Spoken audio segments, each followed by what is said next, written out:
Let me ask a slightly philosophical, fun question. Gotta ask. I know you're focused on getting to Mars, but once we're there on Mars, what form of government, economic system, political system, do you think would work best for an early civilization of humans? The interesting reason to talk about this stuff, it also helps people dream about the future. I know you're really focused about the short-term engineering dream, but it's like, I don't know, there's something about imagining an actual civilization on Mars that really gives people hope. Well, it would be a new frontier and an opportunity to rethink the whole nature of government, just as was done in the creation of the United States. So, I would suggest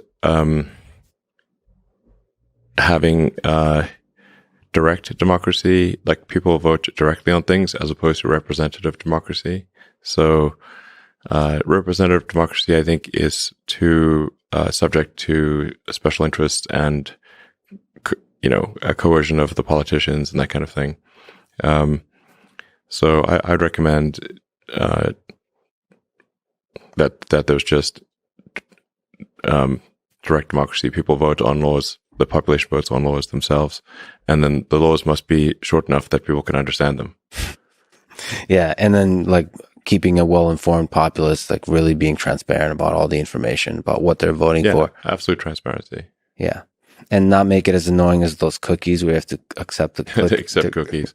There's always like a slight amount of trepidation when you click accept cookies. Like I feel as though there's like perhaps like a very tiny chance that it'll open a portal to hell or something like that. That's exactly how I feel. Why do they keep wanting me to accept it? What do they want with this cookie? Like somebody got upset with accepting cookies or something somewhere. Who cares? Like it's so annoying to keep accepting all these cookies. To me, this is just a great... Yes, you can have my damn cookie. I don't care. Whatever. You heard it from Elon first. He accepts all of your damn cookies. Yeah. And stop asking me. It's annoying.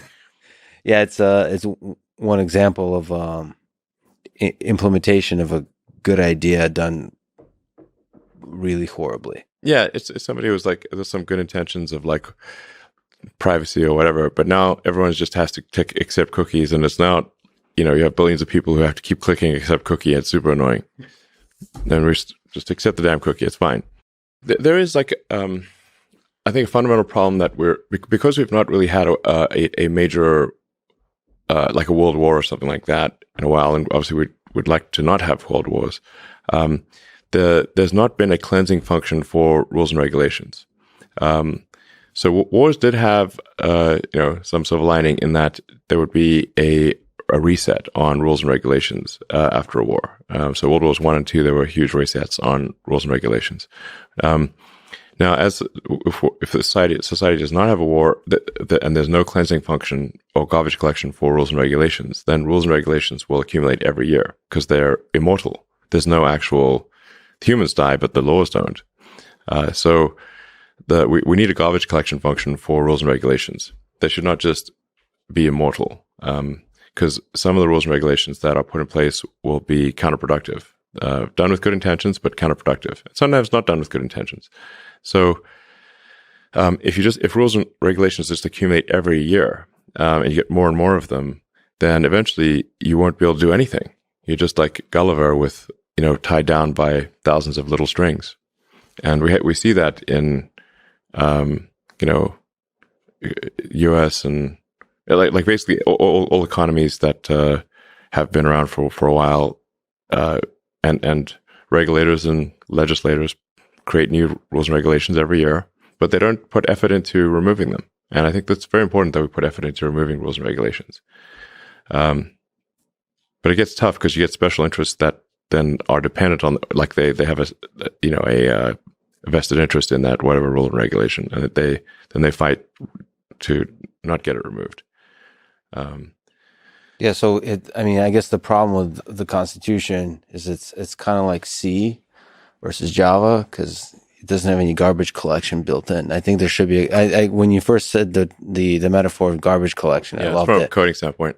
From a coding standpoint, yeah. It would be interesting if the laws themselves kind of had a built-in thing where they kind of die after a while unless somebody explicitly publicly defends them. Yeah. So that's sort of, it's not like somebody has to kill them. They kind of die themselves. They disappear. Yeah. Not to defend Java or anything, but the C++, you could also have great garbage collection in Python and so on. Yeah. So something needs to happen, or just the civilization's arteries just harden over time, and you can just get less and less done because there's just a rule against everything. So I think, like, I don't know, for Mars or whatever, I'd say, or even for obviously for Earth as well. Like, I think there should be an active process for removing rules and regulations and questioning their existence.